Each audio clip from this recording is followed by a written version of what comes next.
So I think we're going to continue with another great presentation, and this is from Sevag Derderian. He is the initiator, the creator of the Institute of Armenian Sacred Music.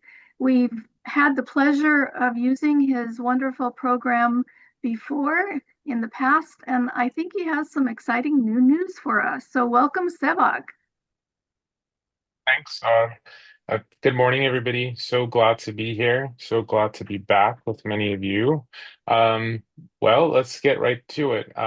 We are launching our new online music video series. They're all instructional videos with our new Sacred Music nonprofit. Right now, we have about 5 video lessons on. But one of the things that we wanted to do this time around, since we can always improve upon our course offerings, is to make them modular for teachers so that you don't need to necessarily scaffold from one hymn from the Divine Liturgy to another, so that you can plug and play. Some days, maybe you'll have a quick lesson that you only have about 5 minutes to do a music lesson, so you can focus on a response like Der Vormja or Jevent Hokvuit Kum. So these new offerings are going to be completely online.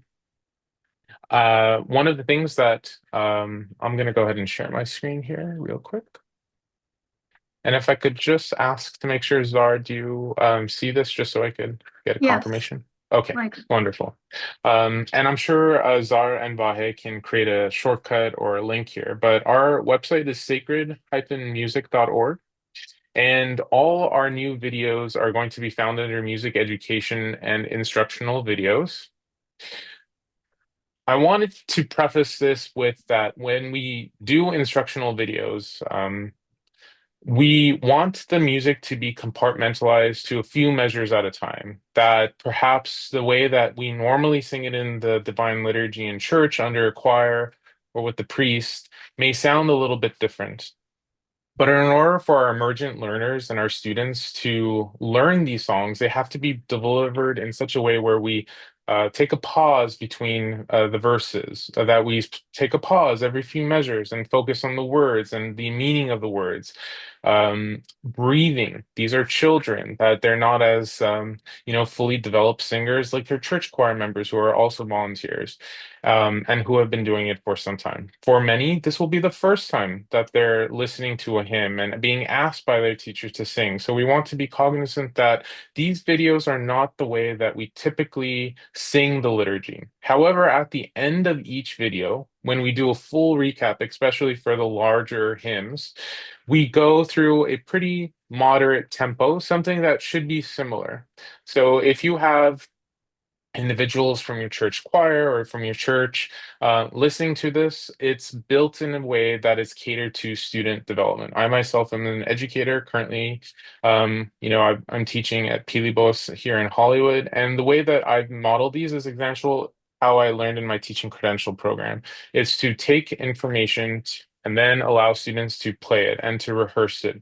And so what we want is to have students listen to music. And Jeanette's presentation was wonderful because music therapy could be a vital tool for our students with special education. They're soothing. I mean, they're prayers, and I reiterate that these are songs that are prayers that we are singing, and it helps us ground ourselves as adults or as children. And it's a good way to use these tools in your classroom when you do have time to help set the foundation of not only the liturgical hymn, but our music lesson for today and what are we singing.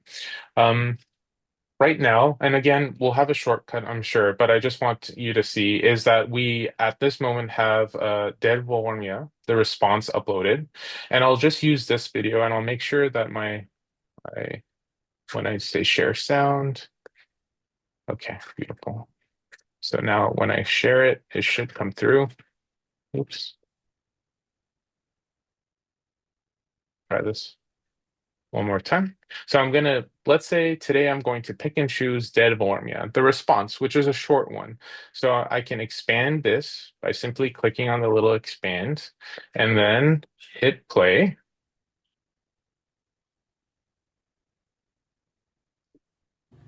Der Vormja, Lord have mercy. Let's take it nice and slow. Der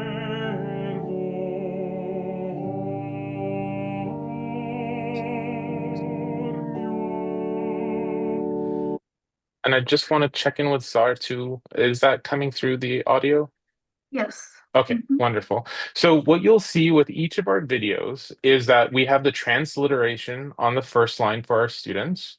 And then for our emergent learners who perhaps are not can't read English, but they do read Armenian, this time around in all our videos, we've added in Armenian the Armenian liturgical text. Each one of our videos will have me stop multiple times and pause and breathe and explain why we're singing things a certain way. And let me minimize this one more time. And you can pick and choose any of these videos so that if you one day do have larger classes, you can, for example, go to this video, Amen Aini, which is about 7 minutes long. So we'll, for example, go here, full screen.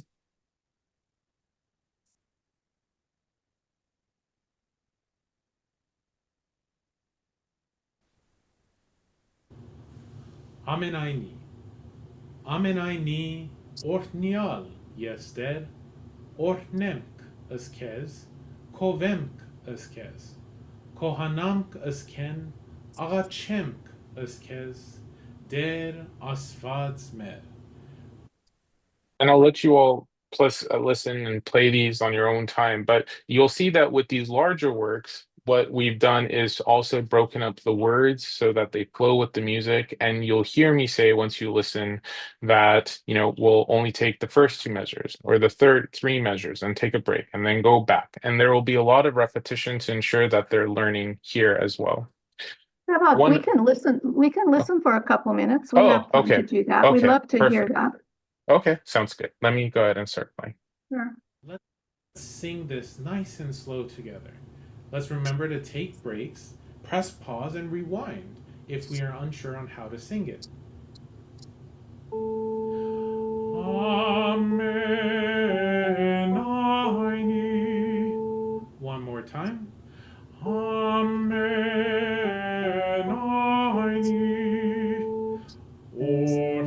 Ortnial yester. Ortnial yester. Now let's combine those few measures together. Look at your screen, please.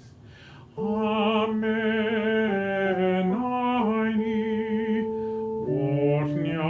Ortnial yester. Very good. One more time.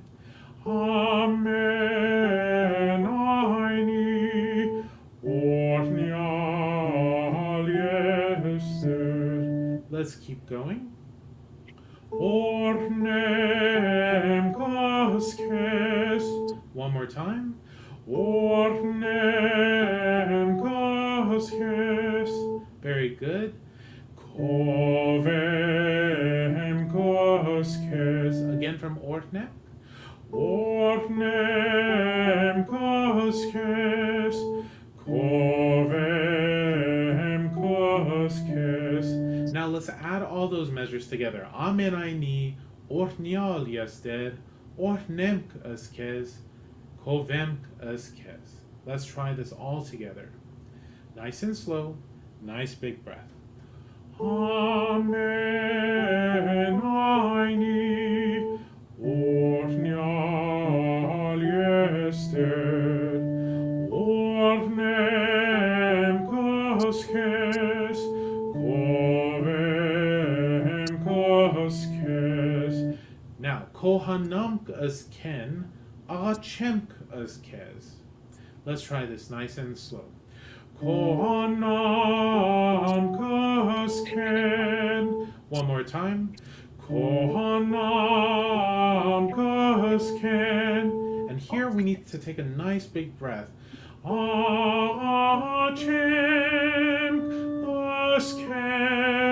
kaskezet. So let's add those measures together. Kohanam kasken. Achem askez. Dead. One more time. Kohanam kasken, achem kaskezet. And finally, the last couple measures. Asvat mer.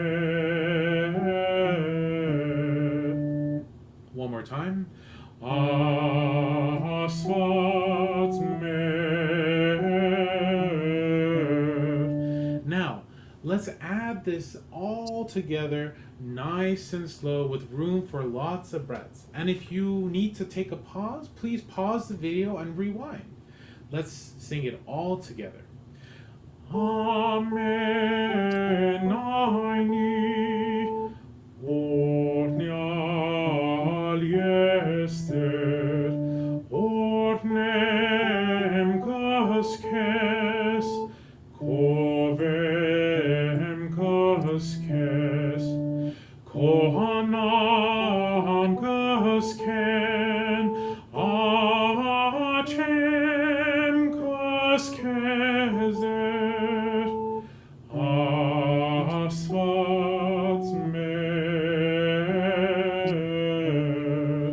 very good. Now I'm going to add the organ harmony and we'll sing this all together. Nice big breath, very nice and slow, gentle. We're singing prayers. Ready? Amen. Ornial yeser, ornem kaskes. Breath. Covem kaskes. Breath. Kohanam kasken. Breath. Achem kaskeser. Nice big breath. Asfalt mer. One more time, let's add it all together with.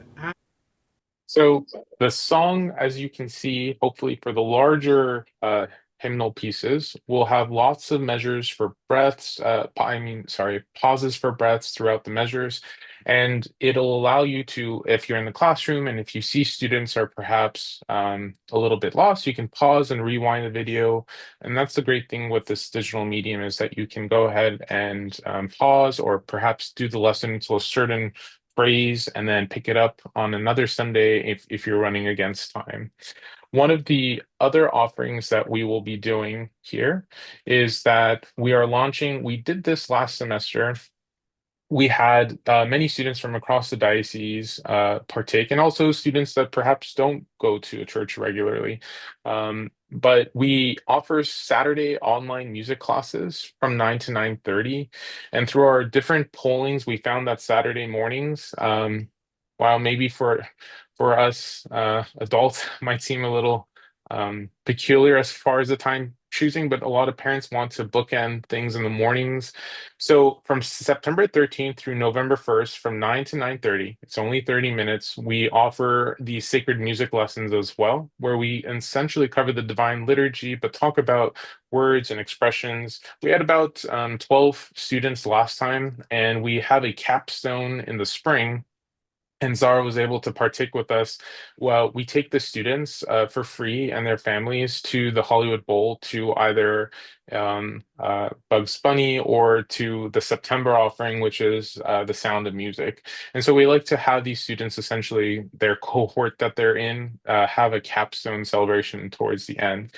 For parents or guardians that want to register, there's a link on our website which takes them to this form, which is essentially the student last name, first name, their age, and then the email address that the parent wants.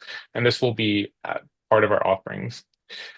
One thing also that we'll be adding is that we have podcast series on Apple Podcasts and Spotify. And again, these can be accessed through our website.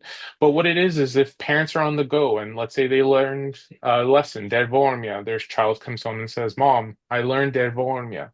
And so if they want to practice it in the car on the go, we have a podcast series for sing-alongs. For children or for adults too, where they can replay those lessons in the car as they're driving.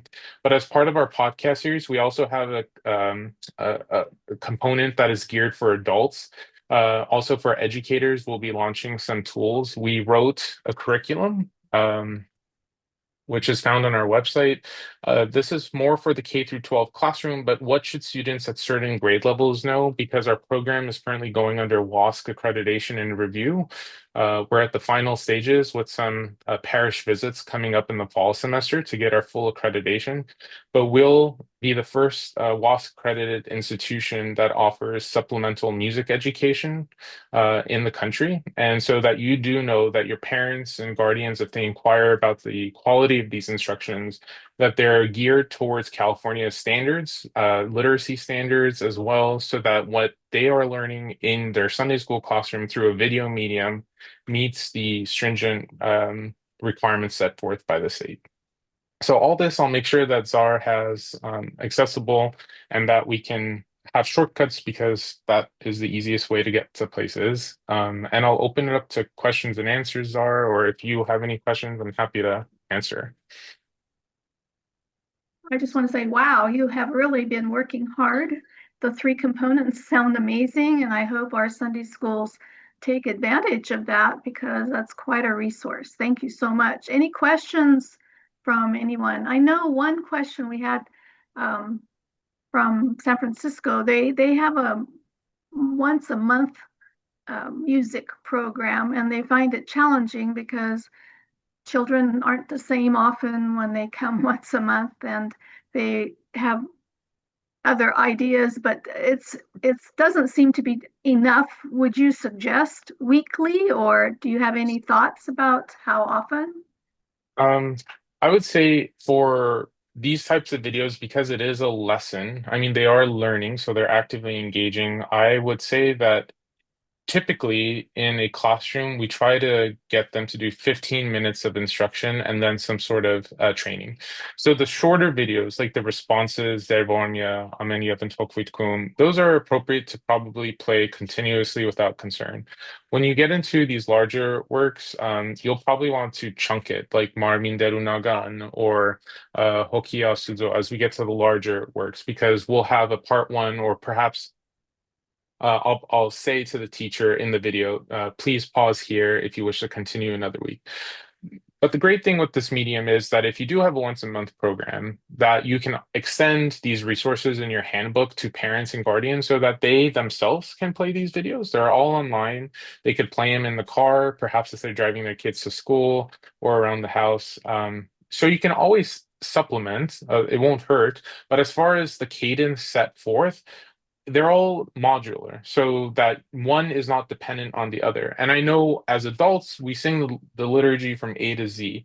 But for students, they're learning the hymns. And when they go to visit their parish, perhaps they go, your communion is at a certain different point from the other parish where they take it before High Med or after High Med. You know, a few churches may do things a little bit differently. So the students get this well-rounded approach when they do go to visit, because at some point throughout the liturgy, the priest can turn around and ask them to please partake. So the priest will know that so far, my students for sure in Sunday school this year have learned Sur Pasvads, Marmin Derunagan.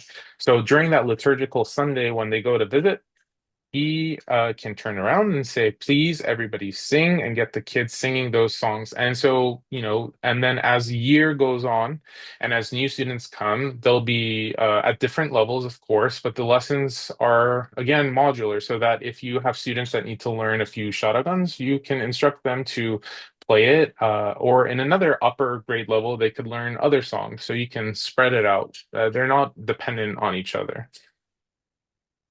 I think that's a great idea. I believe Sevag had a comment. Yes. Another Sevag. Yeah. Thank you, Zarui, for bringing up my my question that I had emailed you about a few months ago, maybe. And I just had a follow-up for Sevak and for the group. In addition to this issue of kind of the cadence of classes and the student's ability to kind of learn if it's just once a month.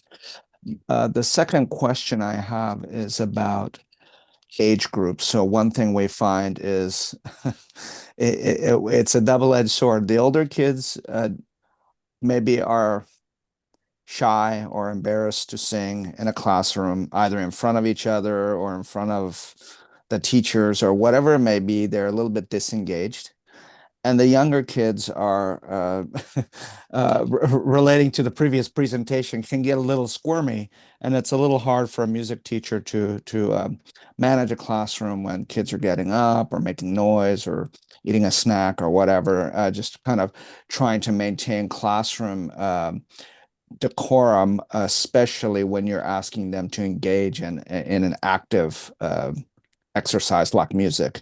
So do you recommend, do any of the Sunday schools, and I open this up to the larger group, is how do you actually run the music portion of your Sunday school? Do you split the kids up by age to make it easier to manage, and also to maybe help with some of the those dynamics that I mentioned?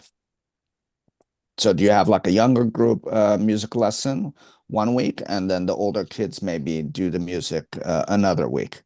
So that's a question I'd love to see if there's any feedback from the group.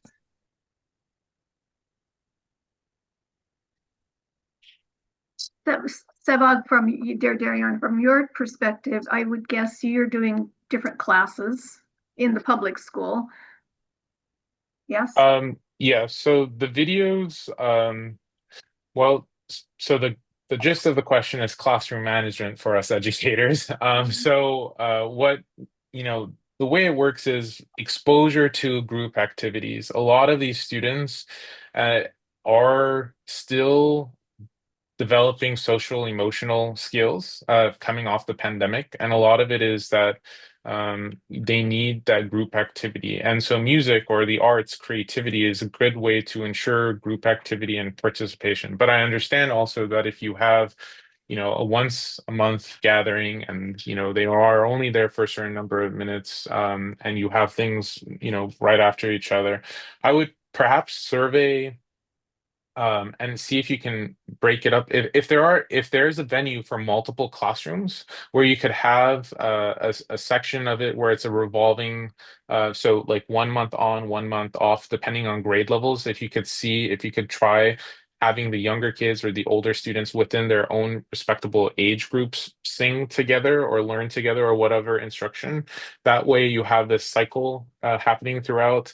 But stimulation from one event or activity to another is going to obviously disrupt the classroom a little bit, but we have to put in guardrails. So if it's physical space or a timeout session where we have students decompress for a minute before we jump in, and a lot of group activities will help build those skills as well. And I'll open it up to teachers in general, because all our classrooms are unique and every student is unique, and we have them come in waves.